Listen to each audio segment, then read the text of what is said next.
This is a Word with an International production with Gail Knox, covering the Book of John. Going on in Malachi to see more about what's going in chapter 2, verses 14 through 16. And it's still God speaking here. He says, "Yet you say, for what reason? Because the Lord has been a witness between you and the wife of your youth, against whom you have dealt treacherously, though she is your companion and your wife by covenant."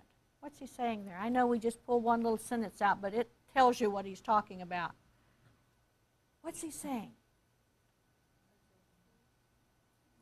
He says you've dealt treacherously with the wife of your youth. Who would the wife of his youth be? His first wife. Okay? And if he's dealt treacherously, it could include adultery. It could include abuse. It could include lack of respect. It just, it's not the relationship that it's supposed to be. Even though she's your companion and your wife by covenant. Think about that one. What's a wife by covenant?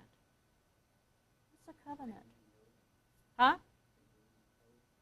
Okay, a covenant is an agreement, an oath. It's a binding agreement. It is a lasting agreement. It is a sacred agreement. God has a covenant with his people, and the new covenant, which is the New Testament, is that if you believe in Jesus Christ, you will have life in his name. What if God were to break that covenant? We'd all be lost. Or at least there's the possibility. You couldn't count on salvation, right? And who's going to trust somebody who doesn't keep his promises or keep his covenants? And that's the same thing here. That marriage is a covenant. Ouch. Are we following that today? No. And God is back then chastising them because they're not handling marriage in the right way. So I wonder how he would talk to us today. I hate to watch television anymore, I really do, because of the relationships that you see in the stories on TV. It is absolutely commonplace for a man and a woman to be living together. In fact, there was one that was on that the girl was all upset because there was something wrong with her relationship because they hadn't taken it to that step yet. Like something's wrong if you don't do what the world is doing today. And it's actually the other way around, right? So there are those who believe otherwise, and my hat is off to them, and I salute them because we need to return to the moral situation, the morality that God dictated to us at the very beginning. Now, look at chapter 3, verses 7 through 8. Again, we're talking about the people of that day, but it gets very uncomfortable because it fits us so well today. Chapter 3, verse 7.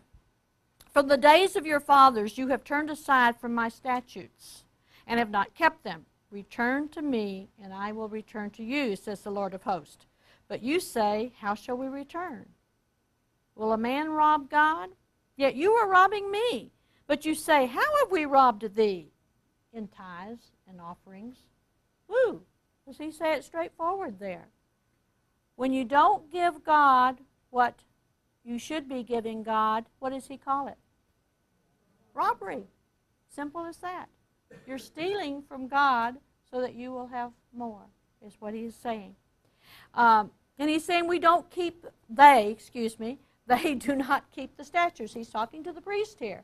What are his statutes? What are God's statutes? His laws, but what are some of his laws?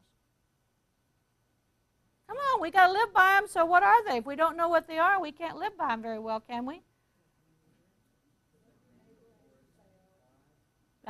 What? Don't put any man before God. Don't put any other God before God, okay? So that can include things that are not just even human. It could be your hobby. It could be your job. It could be money. It could be so many things. Do not put any God before God. What else? I always remember Jesus. If you love me, you will obey me. And then he even puts it in the flip side. And if you don't obey me, it means you don't love me. Now, that's pretty strong, isn't it? And how are you going to obey Jesus' commands if you don't know what they are? And how are you going to learn what they are?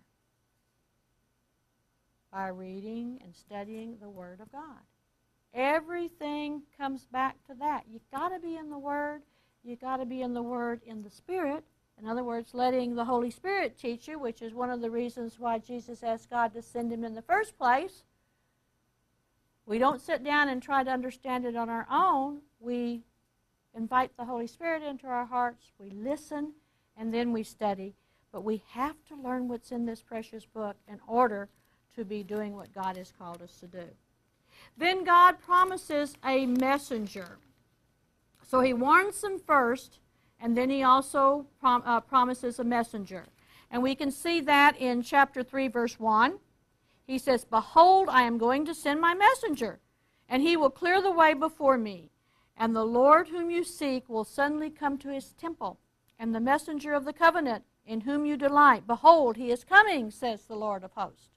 When that starts out, the first thing I think of is John the Baptist, don't you? Because he says that he will clear the way before me. But who's talking?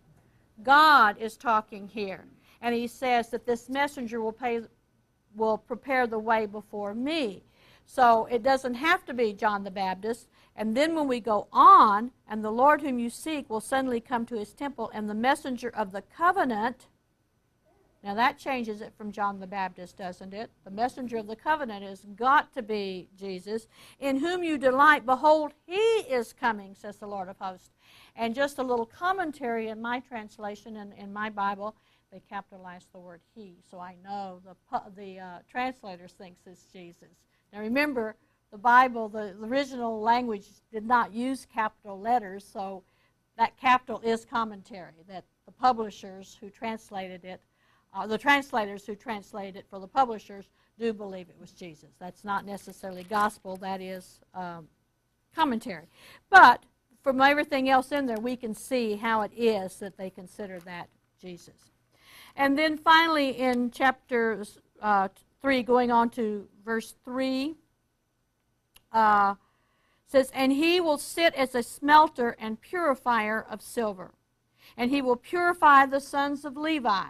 The sons of Levi are the priests down through the generations. "And he will purify the sons of Levi and refine them like gold and silver, so that they may present to the Lord offerings and righteousness. Then the offering of Judah and Jerusalem will be pleasing to the Lord, as in the days of old and in the former years."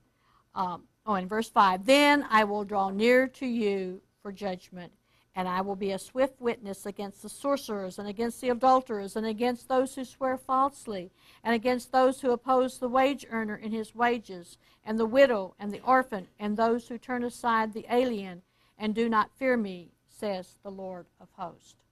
So his warning is that the messenger will come, and then a day will be coming. The messenger is going to refine. Jesus refines. Jesus does the teaching. Jesus shows us the way. But then the day is going to come when God is going to do what? Levy his judgment on all the people that he lists here. So, we see what is the condition of the people at the time the Old Testament comes to a close. Their hearts are corrupt.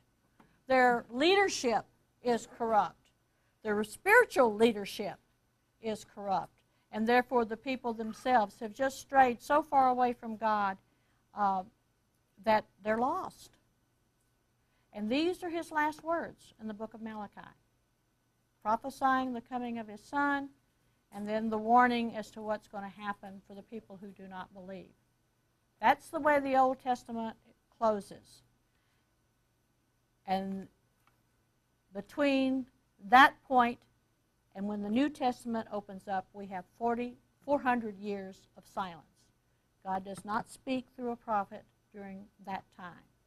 So he's waiting. He's waiting because the next step is going to be sending that messenger. And so the time has to be right before he does that. Now, just a real quick survey. I know this is so much information, and I apologize for it, but that's what happens when we're trying to get the foundation under us so that we can study this book properly. During this 400 years between the Testaments, we have the completion of this prophecy. First of all, this happened at the time the prophecy was given. Nebuchadnezzar was king of Babylon. He was already heading up the world empire there. Then we saw that the Medo-Persian Empire takes over, and then we have them coming back, but we don't know anything about this period or this period. During this period between the Testaments, a man by the name of Alexander the Great is born. And Alexander the Great is a Greek and one of the military geniuses of all times. He was talented and gifted in every way imaginable. He was a famous pupil of Aristotle. He was known as the thinker, a philosopher, and a strategic military genius. He was only 24 years old when he finished conquering the known world at that time. In fact, there's a story about him. I don't know if it's truth or whether it's myth, but that says that when he had conquered the last country, that he actually sat down and cried because there was nothing left for him to do. And he died. I don't even think I put that down, but he conquered the world in 3 years and died a short time after that. He was a very young man when he died. When he had done all that he could do, it was like there's nothing left for me to do. During the time that he reigned over the world, he made Greek the worldwide language, the common language of all the people. That's why in the book of Acts, when Paul is speaking to the Greeks at Athens, if you remember, there was a unknown God that was labeled unknown God because Alexander the Great had made religion a very popular thing to do. The only problem with it was that the Jews had to let everybody into their group. It was a very liberal kind of philosophy that they had. And of course that would have been very upsetting to the Jews because they were God's chosen people. So it made no sense that all these pagan people could join their ranks. Let me see. He died in 327 BC. And if he took over in 331, that would be about 3 years for his reign. 4 years, actually, but I don't know what the months are that involved there. But when he died, his 8 surviving generals took over. And there was competition between them, and finally it was narrowed down to 2 of the most powerful ones, who were Ptolemy. You've seen this in history. Ptolemy and Seleucus. I don't think I spelled that one right. Let's see. S-E-L-E-U. L-E-U-C-U-S, Seleucus. Ptolemy and Seleucus were the 2 generals that rose to the top, and the entire Grecian Empire was split between the 2.